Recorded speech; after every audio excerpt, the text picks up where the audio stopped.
Good morning all of you. ఈరోజు మనం చర్చించుకోబోయే అంశం అసర్ నివేదిక 2023.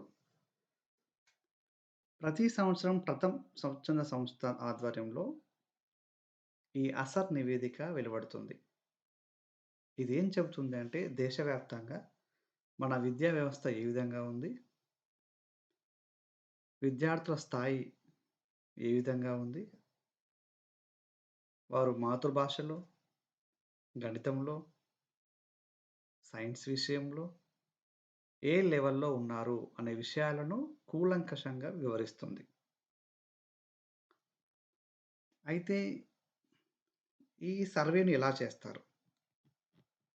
ఎంపిక చేయబడినటువంటి కొన్ని గ్రామీణ జిల్లాలను తీసుకొని, అక్కడ విద్యార్థులతో మాట్లాడి వివరాలు సేకరిస్తారు. ఈసారి దేశవ్యాప్తంగా 26 రాష్ట్రాల్లో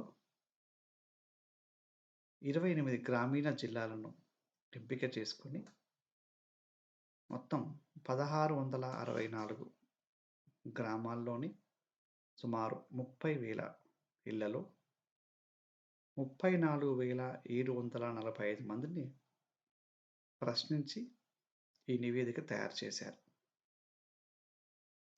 మన రాష్ట్రం విషయానికి వచ్చినట్లయితే ఖమ్మం జిల్లాలోని 59 గ్రామాల్లో 689 ఇళ్లలోని 709 మందిని ప్రశ్నించి ఈ నివేదిక తయారు చేశారు. 14-18 ఏళ్ల వయస్సు ఉన్న యువతీ యువకుల పైన ఈ సర్వే అనేది నిర్వహించడం జరుగుతుంది. అయితే ఈ సర్వేలో ఎలాంటి విషయాలు బయటపడ్డాయి అనేది మనం చూసినట్లయితే, ముఖ్యంగా గ్రామీణ ప్రాంతంలో ఉన్నటువంటి యువతీ యువకులలో 40% మంది చదువు మానేస్తున్నారు. అంటే 100లో 60 మాత్రమే హైయర్ స్టడీస్‌కెళ్ళిపోతున్నారు. మిగిలినటువంటి 40% స్టూడెంట్స్ కూడా అటు హైయర్ ఎడ్యుకేషన్ వైపు వెళ్ళడం లేదు. ఇక 14-16 వయస్సు ఉన్నటువంటి వాళ్ళలో 22% మంది అటు స్కూళ్ళలో గానీ, ఇటు కాలేజీల్లో గానీ చేరడం లేదనేటువంటి విస్తుపోయే విషయాలను మనకు అసర్ నివేదిక ద్వారా తెలుస్తోంది. దీంతో పాటు మరి అభ్యసన సామర్థ్యాలు ఎలా ఉన్నాయి?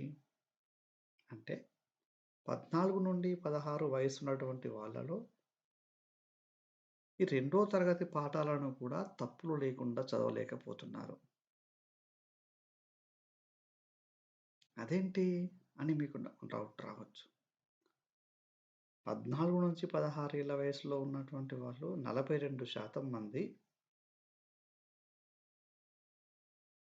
తర్వాత 17-18 ఏళ్ల వయసులో ఉన్న వాళ్ళు 50% మంది మాత్రమే ఈ రెండో తరగతి పాఠాలను తప్పులు లేకుండా చదువుతున్నారు. అంటే 14-16 వయసున్న వాళ్ళలో మిగిలిన 58% మంది, 17-18 ఏజ్ మధ్యలో ఉన్న 50% మందికి కనీసము రెండో తరగతి పాఠాలను కూడా తప్పులు లేకుండా చదవడం రావడం లేదు. అంటే మన విద్యా వ్యవస్థ ఏ స్థాయిలో ఉంది అనేటువంటి విషయాలను ఇది తేటాతెల్లం చేస్తుంది. దీంతో పాటు ఈ రోజుల్లో ప్రతి ఒక్కరి దగ్గర సెల్ ఫోన్ అనేది కామన్ అయిపోయింది కదా! అదే మాదిరిగా ఈ మొత్తం సర్వే చేసినటువంటి విద్యార్థులలో 75% మంది స్టూడెంట్స్ దగ్గర స్మార్ట్ ఫోన్ అనేది ఉంది. ఇందులో 91% మంది విద్యార్థుల్లో ఏదో ఒక సోషల్ మీడియాలో వాళ్ళకొక అకౌంట్ అనేది ఉంది. అంటే ఫేస్‌బుక్ కావచ్చు, ట్విట్టర్ కావచ్చు, ఇన్‌స్టాగ్రామ్ కావచ్చు, వాట్సాప్ కావచ్చు. ఏదో ఒక సోషల్ మీడియాలో వాళ్ళు యాక్టివ్‌గా ఉంటున్నారన్నటువంటి విషయాలను కూడా ఈ అసర్ నివేదిక వెల్లడించింది.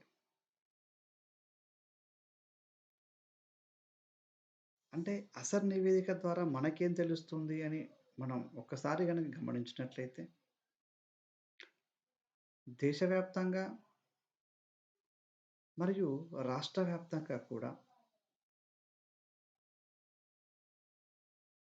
సుమారుగా రమారమి సుమారుగా 45% మంది స్టూడెంట్స్‌కి రెండో తరగతి పాఠాలు కూడా చదవడం రావడం లేదు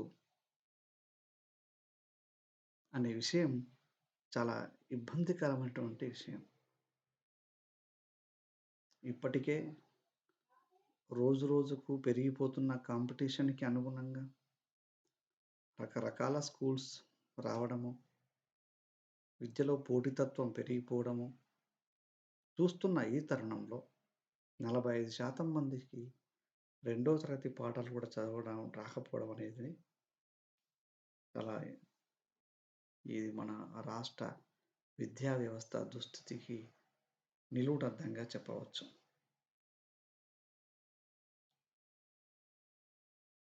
అయితే ఈ అసర్ నివేదిక చెప్పిందే ఫైనలా? మరి ఈ అసర్ నివేదిక ద్వారా మనం ఏం చేయాలి? అని ఒకసారి మనం ఆలోచిస్తే, అసర్ నివేదిక అనేది ఒక శాంపిల్ సర్వే లాంటిది. ఒకే ప్రాంతంలో సర్వే చేయడం వల్ల ఆ ఫలితాలు మొత్తానికి ఆపాదించడం అనేది సబబుగా ఉండకపోవచ్చు. ఈసారి మన దగ్గర ఖమ్మం జిల్లాలో చేయడం జరిగింది.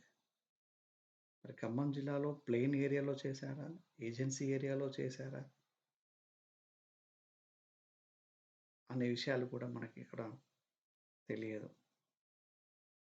ఇలా కాకుండా రాష్ట్ర వ్యాప్తంగా ఉన్న ప్రతి జిల్లా నుంచి కొన్ని శాంపిల్స్ తీసుకొని చేస్తే సర్వే ఫలితాలు మరింత మెరుగ్గా ఉండొచ్చు అని నా అభిప్రాయం. దేశవ్యాప్తంగా అభ్యసన సామర్థ్యాల మీద చాలా రోజుల నుంచి సమగ్ర సర్వే ఇస్తున్నటువంటి ఏకైక సంస్థ ప్రథమ్. ఈ ప్రథమ్ సమర్పించిన రిపోర్ట్‌లోనూ రాష్ట్ర ప్రభుత్వం ముఖ్యంగా నూతనంగా ఎన్నికైన రేవంత్ రెడ్డి ఆధ్వర్యంలోని ప్రభుత్వం తీసుకొని విద్యావేత్తలతోని సమావేశం ఏర్పాటు చేసి ఎక్కడ లోపాలున్నాయో వాటిని సవరించుకొని అధిగమిస్తే తెలంగాణ రాష్ట్రం విద్యా కుసుమాలు వెల్లివిరుస్తాయని, మన విద్యార్థులకు 100% అభ్యసన సామర్థ్యాలు వస్తాయని ఆశిస్తున్నాను. మరో మంచి అంశంతో వచ్చే వీడియోలో కలుసుకుందాం.